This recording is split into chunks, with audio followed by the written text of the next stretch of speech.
Hello दोस्तों। तो आज हम आगे देखेंगे बौद्ध धर्म की जो संगीतें हुई थी चार, उनके बारे में। ठीक है।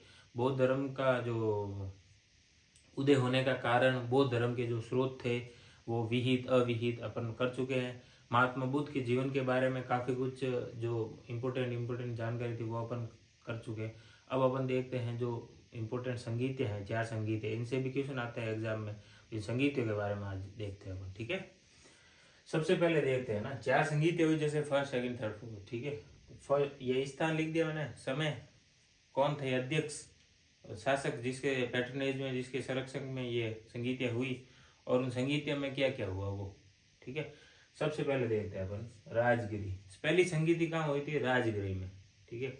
और हुई थी राजगीर या राजगृह भी बोलते हैं ना।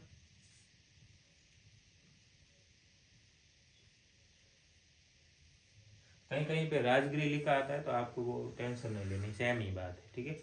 और समय देखोगे आप तो 483 ईसा पूर्व में हुआ। ठीक है। 483 वो ईसा पूर्व BC। ठीक है, सेम वही है। तो 483 ईसा पूर्व में हुआ। अब 483 ईसा पूर्व में हुआ तो इस समय समय को देख के आपको क्या लग रहा है? कुछ याद आ रहा है?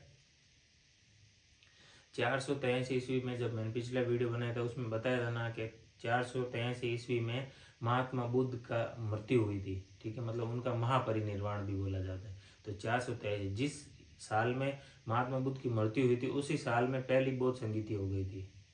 ठीक है, ये अपने को ध्यान रखना है। तो पहली बौद्ध संगीति कब? तो महात्मा बुद्ध की मृत्यु के टाइम, मृत्यु के साल में ही पहली हुई थी। तो ये याद रहेगी, दोनों का ईयर सेम है ना। आगे देखो, अध्यक्ष कौन थे? तो महाकश्यप। महाकश्यप थे अध्यक्ष इस संगीति के। जो बैठक हुई थी ना, उसके अध्यक्षता किसने? महाकश्यप ने की थी। और संरक्षक देखो दे तो अजात शत्रु। अजात शत्रु। ठीक है। और इस संगीति में क्या निकल के आया था? ठीक है, तो संगीति हुई थी तो संगीति का कुछ रिजल्ट भी, निष्कर्ष निकला होगा, संगीति में कुछ हुआ होगा। तो इधर दो चीज़ें हुई थी। जो महान तीन ये ग्रंथ है ना, इसके बौद्ध धर्म के त्रिपिटक, त्रिपिटक में से दो पिटक की जो रचना है वो इसी टाइम में हुई थी। ठीक है। तो पहला कौन सा है? विनय पिटक, और एक है सुत्त पिटक। विनय पिटक और सुत्त पिटक। ठीक है। आनंद और उपाली। ठीक है। आनंद उपाली दो थे महात्मा बुद्ध के शिष्य, आनंद और उपाली। आनंद ने तो कौन सा? सुत्त पिटक, और उपाली ने विनय पिटक की रचना की। ठीक है। तो ये थी अपनी पहली बौद्ध संगीति। पहली बौद्ध संगीति के बारे में अपने को यही याद रखना है। ठीक है। आगे देखते हैं सेकंड बौद्ध संगीति। सेकंड देखोगे तो जगह देखोगे तो वैशाली, वैशाली में हुई है सेकंड बौद्ध संगीति। ईयर देखोगे तो अपने को ऐसे याद है, सीधा देखो 100 साल बाद में हुई थी ये, है ना। 383, 100 साल बाद में हुई थी सेकंड बौद्ध संगीति। 100 साल बाद में हुई थी, फर्स्ट के 100 साल बाद में, ये याद रखना। तो आपको ईयर याद रह जाएगा। और सबकामी, सबकामी थे इनके अध्यक्ष। सभाकामी लिखा होता है कहीं कहीं पे, एक ही बात है, सबकामी सभाकामी। और कालाशोक, शासक कौन थे? तो कालाशोक, कालाशोक थे शासक। अब ये संगीति हुई ना, ये भी इम्पोर्टेंट है, इससे भी क्वेश्चन आता है। ठीक है। अध्यक्ष का याद रख लेना। अध्यक्ष का तो वो मैच क्वेश्चन आता है ना, मैचिंग वाला, उसमें आएगा कि अध्यक्ष और संगीति कौन किससे रिलेटेड है, तो उसके हिसाब से वो क्वेश्चन आएगा। तो अपने को ये सब तो याद करना ही, साथ में अपने विवरण देखना है कि भाई क्यों हुआ था ये। तो क्या हो गया था, जो विनय पिटक है, आप देखो मैं बता देता हूँ आपको। विनय पिटक में बौद्ध धर्म के नियम है। ठीक है। विनय पिटक में बौद्ध धर्म के जो है उन नियम है मुख्यतः। ठीक है। तो नियमों के 10 बिंदु ऐसे थे, 10 नियम थे कुछ, उन पे विवाद था, आपस में विवाद था। विवाद क्या था कि भाई महात्मा बुद्ध ने ये नहीं कहा, ये कहा, उसके हिसाब से विवाद था। इंटरप्रिटेशन का था कि वो अर्थ निकालने का था, कुछ लोग अलग अर्थ निकाल रहे थे वो। तो यूं करके ये सेकंड बौद्ध संगीति में, जो बौद्ध धर्म में, यहाँ पे दो धाराओं में विभक्त हो गया था, है ना। यहाँ इनका दो धारा मैंने लिखी नहीं, मैं अभी लिख देता हूँ इधर, है ना। स्थाविरवादी, स्थाविर, और महासंगीक।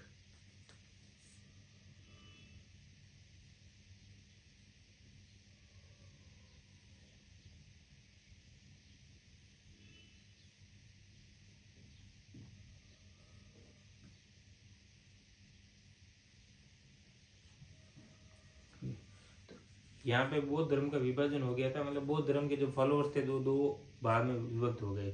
एक धारा स्थविरवादियों की हो गई, एक हो गई महासंघिक। स्थविरवादी को स्वतांत्रिक भी बोलते हैं, तो वो इतना ना याद रखना कि भाई एक ही बात है, स्वतांत्रिक यही है, स्थविरवादी महासंघिक। आगे चल के फिर जो थर्ड बौद्ध संगीति होगी ना 250 ईसा पूर्व में, उसमें ये वापस एक हो गए थे, बौद्ध धर्म को वापस एक कर दिया था। ठीक है, तो आगे की जो थर्ड बौद्ध संगीति है, तो उसका उद्देश्य आप बोल सकते हो कि भाई वापस से एक करना था उद्देश्य, क्या दो धर्म में स्थविरवादी महासंघिक में विभक्त हो गया था, वो धारा चल रही थी। फिर बाद में 100 साल तो गैप इसमें भी आ गया था, तो फिर बात आई कि वापस एक होते हैं, तो उस एक होने के लिए ही थर्ड संगीति हुई थी, है ना। और उसमें फिर वापस और आगे देखते हैं। ठीक है, तो सेकंड हो गई वैशाली में हुई 383, सबकामी, कालाशोक और विनय पिटक के कुछ 10 बिंदु थे, उस पर विवाद था। उस विवाद को लेकर बौद्ध धर्म दो धाराओं में विभक्त हो गया, दो शाखाओं में बढ़ गया। दोनों शाखाओं का नाम स्थविरवाद और महासंघिक। स्थविरवाद को स्वतांत्रिक भी बोलते हैं। आगे देखते हैं अपन थर्ड देखोगे तो पाटलिपुत्र में हुई। ठीक है, पाटलिपुत्र प्रेजेंट डे पटना, आज का पटना है, उस टाइम का पाटलिपुत्र, बिहार राज्य है ना। पाटलिपुत्र 250 ईसा पूर्व में हुआ है ना, 250 BC में हुआ था ये समय इसका देखोगे थर्ड का। और मोगलिपुत्तिस अशोक, सम्राट कौन था? अशोक महान। ठीक है, सम्राट था अशोक महान। और अभिधम्म पिटक का संकलन इसमें हुआ था। एक तो बात मैंने बता दी थी आपको कि भाई ये स्थविरवादी महासंघिक दोनों को एक करने के लिए हुई थी, तो वो तो काम हुआ ही हुआ। साथ में ये अभिधम्म पिटक है, अभिधम्म पिटक तीसरा पिटक, 3 पिटक बताए थे, सुत्त, विनय और अभिधम्म। सुत्त विनय तो फर्स्ट में हो गए थे संकलित, और अभिधम्म पिटक का संकलन किस में हुआ? तो थर्ड बौद्ध संगीति में अभिधम्म पिटक का संकलन हुआ। ठीक है, तो अशोक, सम्राट अशोक के बारे में आप पढ़ोगे तो मोगलिपुत्तिस का आपको याद, मतलब उधर है विवरण कि मोगलिपुत्तिस ने सम्राट अशोक को बौद्ध धर्म के बारे में बताया था। तो उससे रिलेट करके भी आप देख सकते हो, अध्यक्ष याद है तो सम्राट याद आ जाएगा, सम्राट याद है तो अध्यक्ष याद आ जाएगा। ठीक है, तो ये थर्ड में क्या हुआ? वापस एक हो गए, स्थविरवादी मान वापस बौद्ध धर्म एक में हो गया, थर्ड में वापस नॉर्मल हो गया पूरा। ठीक है, और फिर आएगा फोर्थ। ठीक है, इसीलिए देखोगे ना आप, तो इधर टाइम 100 साल का, इधर 130 का, ये इधर फिर काफी टाइम लग गया था। 250 तो ये और 70 ईयर्स ये, लगभग 320 साल लग गए थे। फोर्थ बौद्ध संगीत 320 साल बाद में हुई थी। ठीक है, कुंडलवन कश्मीर, ठीक है, कुंडलवन कश्मीर में हुई थी। कौन सी? फोर्थ बौद्ध संगीति। टाइम देखोगे तो 72 ईस्वी। ठीक है, टाइम का कुछ है इधर उधर रहता है। फिर मैंने ये जो नितिन सिंघानिया के आर्ट एंड कल्चर बुक है ना, उसके हिसाब से लिया ये टाइम, उसमें जो दिया हुआ है 72 ईस्वी, मैंने वही लिया है। ठीक है, बाकी अलग अलग है कि कोई 78 बोलता है, 75, तो वो आप देख लेना। 72 ईस्वी है इसका समय। अध्यक्ष देखोगे तो वसुमित्र है। फोर्थ बौद्ध संगीति हुई, उसके अध्यक्ष कौन थे? तो वसुमित्र। और शासक यानी कि कनिष्क के शासन काल में ही इसका आयोजन हुआ था। कनिष्क था, कनिष्क फेमस है ना गांधार कला के लिए, कनिष्क, इसलिए। और आगे देखोगे आप तो वापस 2 धाराओं में विभाजित हो गया था। विवरण में ये 2 बातें लिखी है मैंने यहाँ पे। एक तो हीनयान महायान में 2 शाखाओं में विभाजन हो गया था बौद्ध धर्म का, फोर्थ बौद्ध संगीति में। ठीक है, हीनयान महायान, ये फिर वापस एक नहीं हुए। ठीक है, आज तक वही चल रहा है, इसीलिए वो फोर्थ ही हुई, इसके बाद हुई नहीं वापस। ये मुख्यतः यही 4 है ना। तो हीनयान महायान में विभाजन हो गया था बौद्ध धर्म का। ठीक है, और एक अश्वघोष नाम भी फेमस है। अश्वघोष है ना, उपाध्यक्ष थे इस संगीति के, अश्वघोष और वसुमित्र, ये नाम अपने को बौद्ध धर्म से रिलेटेड है दोनों, ध्यान रखना। अश्वघोष कौन थे? तो ये फोर्थ बौद्ध संगीत के उपाध्यक्ष थे। और अध्यक्ष कौन थे? तो वसुमित्र। और हीनयान महायान में विभक्त हो गया था फोर्थ बौद्ध संगीत। ठीक है, तो 4 बौद्ध संगीत है, मैंने चारों लिख दी, उनके बारे में यही अपने को ध्यान रखना है। आगे अपन जो अलग अलग सेक्ट है ना, 4 हुए, मेन 4 है बौद्ध धर्म के, हीनयान, महायान, थेरवाद और वज्रयान। ठीक है, तो इन चारों के बारे में अपन थोड़ा थोड़ा देख लेते हैं, है ना, मोटा मोटी कुछ अपने को समझ में आ जाएगा। ठीक है, तो हीनयान की बात करते हैं सबसे पहले। हीनयान का हीन का मतलब कम। ठीक है, कम या विहीन। ठीक है, ये देखो और लिख दिया मैंने। हीन का मतलब होता है कम या साधन विहीन, यानी कि नॉर्मल, कोई तरह का साधन नहीं है ना, मतलब मोक्ष की प्राप्ति करने में आपकी कोई हेल्प नहीं करेगा, आपको खुद ही करनी है। ठीक है, अपदीपो भव, वो फेमस है ना, अपदीपो भव, उसके हिसाब से वो महा ये हीनयान का मेन है ना। आगे देखोगे इसकी भाषा, हीनयानियों की भाषा कौन सी थी, तो पाली। देखो मैंने इधर लिखा नहीं है नीचे, है ना, जैसे हीनयान के ये सब लिख दिए, तो महायान में मैंने वापस नहीं लिखा कि हीनयान में कम या साधन विहीन है, तो महायान में क्या लिखता कि साधन सहित है या बड़ा वाहन, तो वो मैंने महायान में नहीं लिखा, क्योंकि अपने को वो समझना है आपको, क्योंकि हीनयान का उल्टा महायान, तो कम साधन है तो उधर कम या बड़ा साधन या साधन सहित, तो महायान में हो जाएगा। इधर पाली भाषा है तो महायान में संस्कृत भाषा हो जाएगी। सम्राट अशोक है, सम्राट अशोक, सिर्फ सम्राट अशोक नहीं है हीनयान के रिलेटेड, ठीक है, बहुत सारे थे, वो अलग अलग है, लेकिन सम्राट अशोक जब हुए ना उस टाइम तो ये अलग अलग विभक्त भी नहीं हो रखा था, लेकिन जो सम्राट अशोक उनके जो धर्म, उनके विचार जो भी थे वो लगभग हीनयान के जैसे थे। ठीक है, तो ये महायान का मेन कनिष्क है, उधर अशोक तो इधर कनिष्क। मूर्ति पूजा, हीनयान लोग, जो हीनयान लोग है ना, वो मूर्ति पूजा में विश्वास नहीं करते थे, मूर्ति पूजा नहीं करते थे, तो महायानी करते थे। ठीक है, हीनयानी क्या बोलते थे, महात्मा बुद्ध एक महान पुरुष है, ठीक है, बस इतना ही, वो भगवान नहीं है। महायानी लोग क्या बोलते थे, हीनयानी बोलते थे पुरुष है और महान पुरुष है, सिर्फ उनकी शिक्षाओं को ध्यान में रखना है अपने को, ठीक है, वो कोई भगवान नहीं है, उनकी पूजा मूर्ति पूजा वगैरह मत करो। लेकिन महायानी क्या बोलते हैं, नहीं वो भगवान है, महात्मा बुद्ध को भगवान के रूप में प्रस्तुत किया किसने, महायानियों ने, और उनकी मूर्ति पूजा की। ठीक है, और व्यक्तिगत मोक्ष, हीनयानी है ना लोग व्यक्तिगत मोक्ष पे जोर देते थे, व्यक्तिगत, क्या हर आदमी का खुद को अपना मोक्ष करना है, ठीक है, दूसरे के मोक्ष से उसको कोई मतलब नहीं है। तो हीनयानी लोग ऐसा करते, तो महायानी क्या थे, तो वो है ना कि दूसरों के मोक्ष के लिए, तो बोधिसत्व अपन पढ़ते हैं ना कि बोधिसत्व, बोधिसत्व किसको कहते हैं, ऐसा आदमी जिसने बुद्धत्व, तो खुद का बुद्धत्व प्राप्त करके, मतलब खुद की मोक्ष प्राप्त करने की बजाय खुद के मोक्ष को तो डिले कर दिया, लेकिन सभी लोगों के मोक्ष में उनकी मदद कर रहा है, तो वो महायान में बोधिसत्व होता है। बोधिसत्व मतलब कि भाई खुद का तो उसने मोक्ष रोक दिया और सबको मोक्ष दिलवाने के लिए वो उनकी मदद कर रहा है, तो वो हो गया बोधिसत्व। तो बोधिसत्व की धारणा जो है ना, वो महायान धर्म से संबंधित है, बोधिसत्व की। ये भी अपने को ध्यान रखना है कि बोधिसत्व तो महायान, हीनयान में बोधिसत्व नहीं है। ठीक है, ये देखो महायान मैंने लिखा ना, बोधिसत्व की जो है ना परंपरा वो महायान में थी। और बाकी जो चीजें मैंने कंपैरिजन में आपको बताई दी कि इधर ये कम यान है, तो ये महायान का मतलब बड़ा यान, यह साधन सहित। ठीक है, पाली भाषा है तो इधर संस्कृत भाषा है, महायानियम संस्कृत भाषा है इधर नीचे। सम्राट देखोगे तो यहाँ है कनिष्क,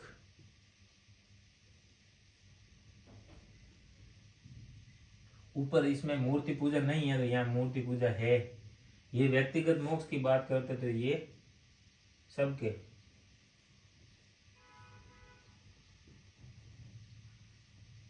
सबके मोक्ष की बात करते हैं। ठीक है, और बोधिसत्व की भावना मैंने बताया जैसे हीनयान से संबंधित है बोधिसत्व की भावना, और ये दो मेन ग्रंथ हैं, कमल सूत्र और महावंश।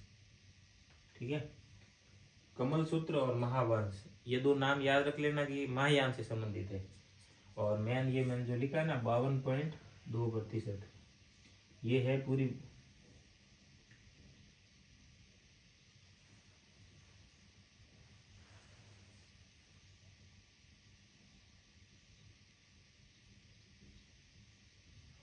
जो भी दुनिया में जितने भी बौद्ध धर्म की जो जनसंख्या है उसमें से 52.2% ही महायानी है, मतलब महायानियों की जनसंख्या सबसे ज्यादा है। महायानी संप्रदाय सबसे बड़ा संप्रदाय है बौद्ध धर्म का आज के टाइम में, और महायान ही हैं ये चाइना, तिब्बत, मंगोलिया, ये साउथ ईस्ट में। ठीक है, ये महायान है मेन संप्रदाय, सबसे ज्यादा प्रचार महायान का हुआ है, हीनयान का नहीं, हीनयान इतना पॉपुलर नहीं थे, महायान का ज्यादा है पॉपुलर। ठीक है, और आगे देखोगे थेरवाद। ठीक है, थेरवाद, थेरवाद को स्थविरवाद भी बोलते हैं, ठीक है। और हीनयान, जो हीनयान संप्रदाय है ना, ये हीनयान का ही उप संप्रदाय है ये थेरवाद या स्थविरवाद। और एक इसका ग्रंथ है विशुद्ध मार्ग, ठीक है। विशुद्ध मार्ग बुद्ध घोष नाम से है, इसके लेखक बुद्ध घोष ने लिखा है विशुद्ध मार्ग। और वो किसका? थेरवाद का। थेरवाद खुद किसका उप संप्रदाय है? तो हीनयान का। अपने को थेरवाद के बारे में इतना ही ध्यान रखना। फिर है वज्रयान। वज्रयान नाम आपने ये भी सुना है कि भाई चौथा वज्रयान भी पॉपुलर है। वज्रयान देखोगे ना तो महायान से संबंधित ही है, महायान के जैसा ही है। महायान का उप संप्रदाय है वज्रयान, ठीक है। वज्रयान में देवी तारा फेमस है, ठीक है। देवी तारा वज्रयान में फेमस है। तंत्र मंत्र और योग विद्या ये सब पॉपुलर इसमें ज्यादा थी। वज्रयान में तंत्र मंत्र और ये सब ज्यादा करते थे लोग, ठीक है। तो ये बोला जाता है कि जैसे जैसे महायान में ब्राह्मणवाद का वर्चस्व बढ़ा, ब्राह्मणवाद से प्रभाव बढ़ता गया, तो ब्राह्मणवादी जो तंत्र मंत्र और ये सब आए ना, कर्मकांड चीजें, ये सब इसमें भी आ गई। इसीलिए वज्रयान को है ना ब्राह्मणवाद के प्रभावित माना जाता है, क्योंकि इसमें भी तंत्र मंत्र और ये सब आने लगे कर्मकांड, ठीक है। आगे देखते हैं अपन इधर।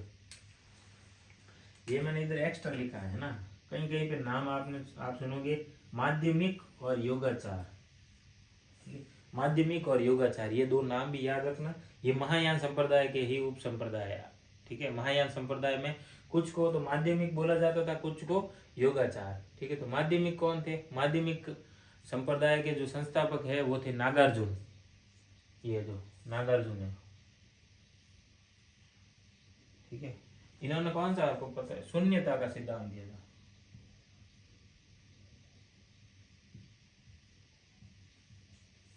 ठीक है। माध्यमिक शून्यता से संबंधित है। और माध्यमिक का जो संस्थापक है नागार्जुन। और योगाचार में ये दो नाम याद रखना, असंग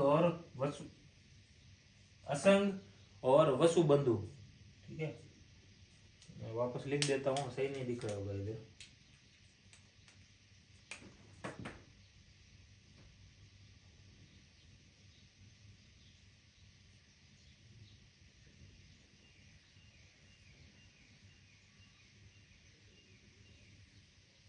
असंग और वसुबंधु ये योगाचार, माध्यमिक और योगाचार ये ध्यान रखना। ये थे नागार्जुन, कौन थे? माध्यमिक के थे नागार्जुन, और योगाचार के थे असंग और वसुबंधु।